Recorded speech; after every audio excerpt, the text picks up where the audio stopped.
What up, guys? That Comic Awesome here, doing another review, doing Venom 163. And this is part 5 of the Venom X series. And if you can see, it is the conclusion. And it does end on a very, I would say, satisfying note. So the story so far is Cyclops was talking to his dad through like a video chat when it turns out he was attacked and kidnapped by some symbiote-wearing bounty hunters. Being that they were symbiote-wearing bounty hunters, the X-Men decided to recruit a symbiote-wearing hero for themselves to help track them down. They end up, through the course of events, kind of getting symbiotes of their own. So the X-Men possessed some symbiotes.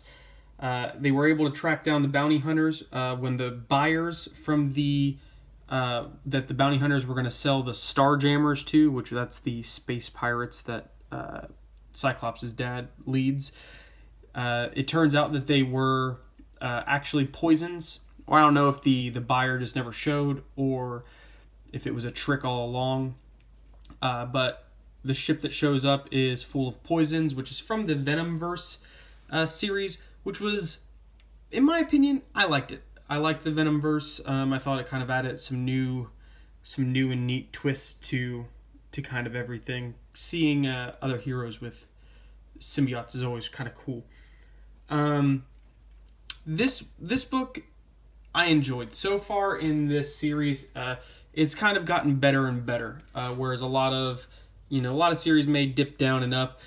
This has gotten better. It started with the X-Men Blue Annual, which I really didn't care for, but then progressed in each issue, even the X-Men Blue issues, I really liked, and I started to care about the X-Men Blue to the point where this is what a crossover story is supposed to do. I might actually continue reading X-Men Blue after this. But yeah, what I like about this book is it's a 2-series crossover. So it's just Venom and X-Men Blue, but the ramifications are very far-reaching of what happens in this book. You don't need a huge event like Infinity Countdown or something like that to trigger a kind of a widespread, repercussion. So in this one, Jean is taken by the poisons, and she then tries to now fight and convince the X-Men to join her with their symbiotes. And again, yeah, like some really interesting stuff happens. So let's go ahead and get started. So get the catch-up page, which this was the art from last time, and I wasn't a fan of. I like how they drew Jean and Killer Thrill a little bit better in this issue.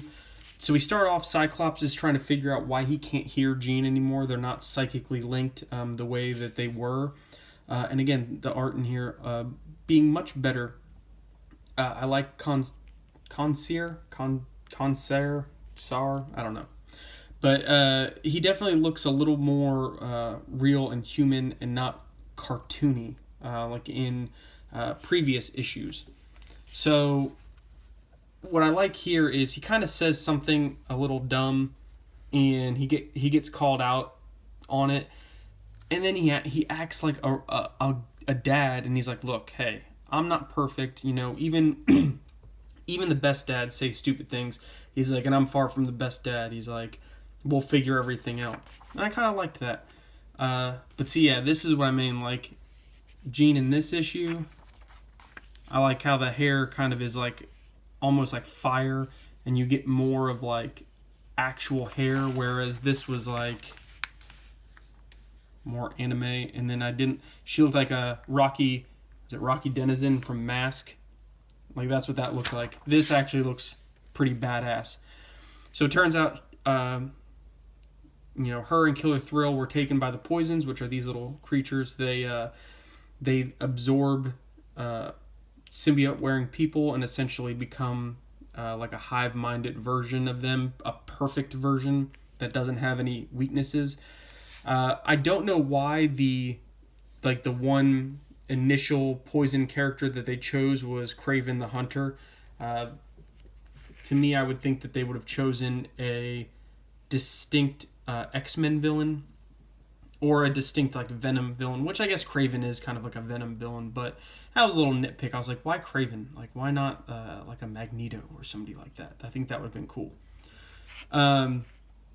So like at this point, like Eddie knows about the poisons, but the X-Men are like, Beast is like, well, what does that even mean?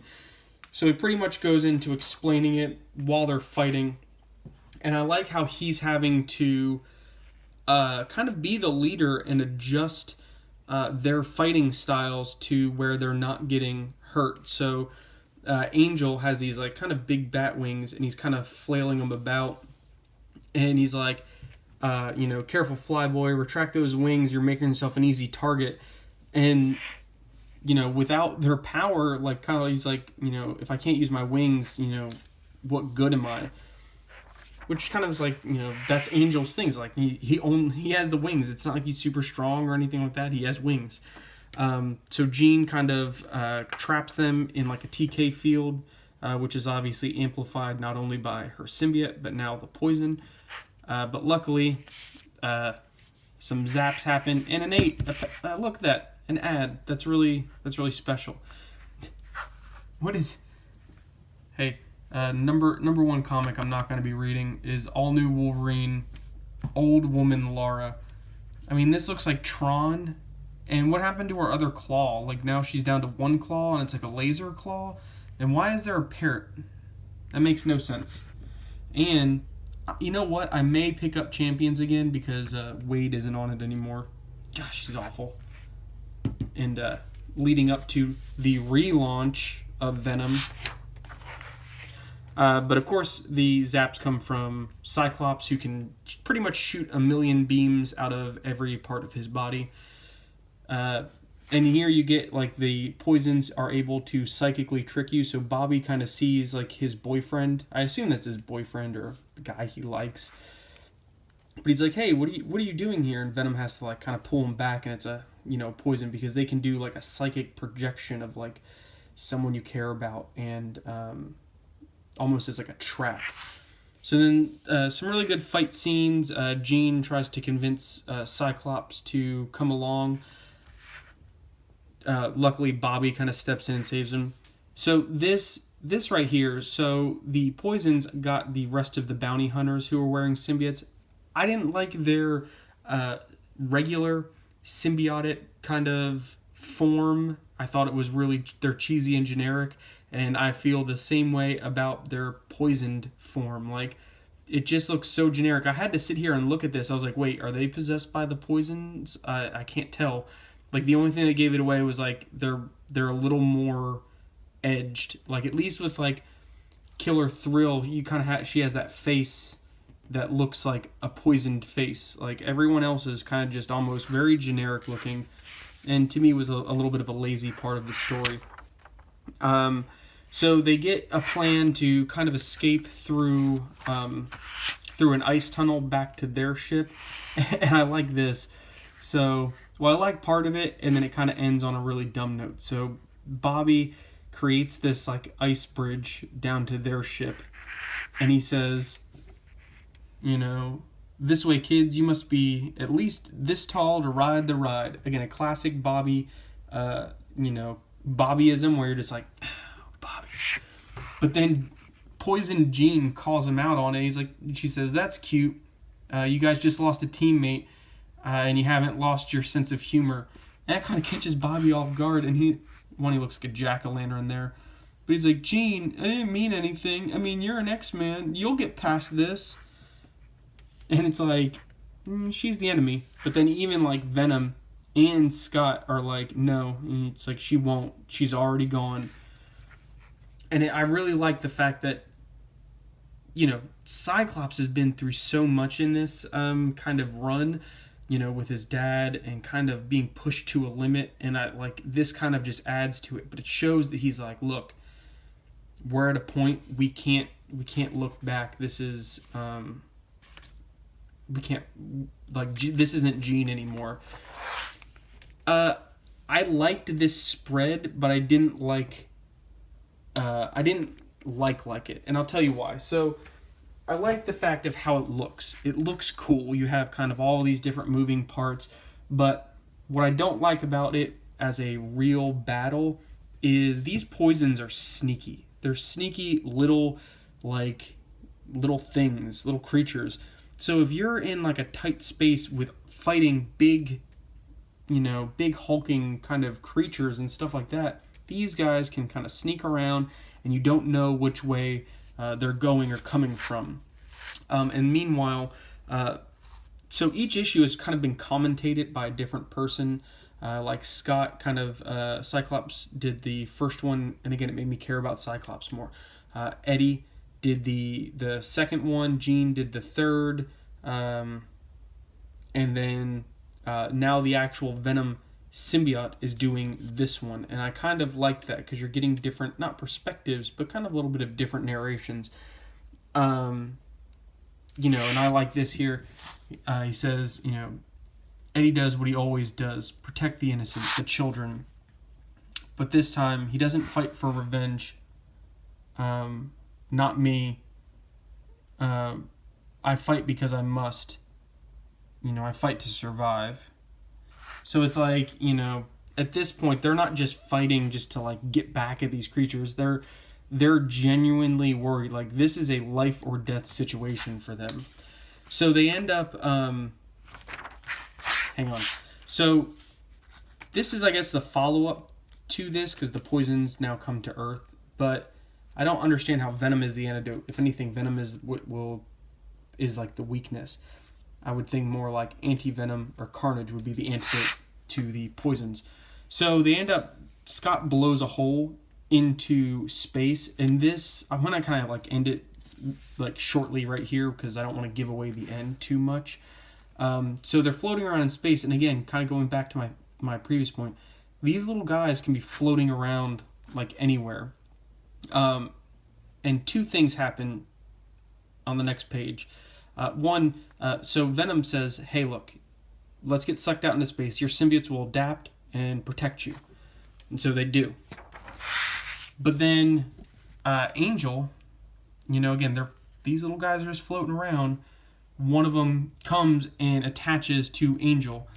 So then to save himself, he ignites his wings and essentially burns off the symbiote.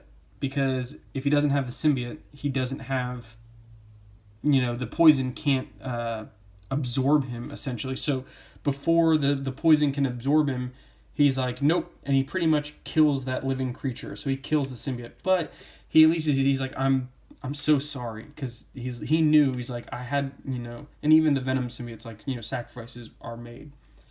He knew he had to kill that symbiote. It was either pretty much they both die or it dies. But then this goes to my next thing. Like, I get the fire wings and all that, but like, how is Angel just in space? Is that like one of his powers that he can travel through space? I could even understand like Archangel, but like this time displaced Angel, like I don't get. So they kind of fight in space, and it wraps up in, again, a really kind of enjoyable way that sends the X-Men and Venom kind of back to Earth in a little bit of a hurry. And the Starjammers take the symbiotes that the X-Men are wearing back to the symbiote homeworld, and make some discoveries there. But I actually recommend it. I liked this whole arc of Poison X. I think it will pick up very nicely in Venom. I'm actually interested to see how what happens here affects X-Men Blue.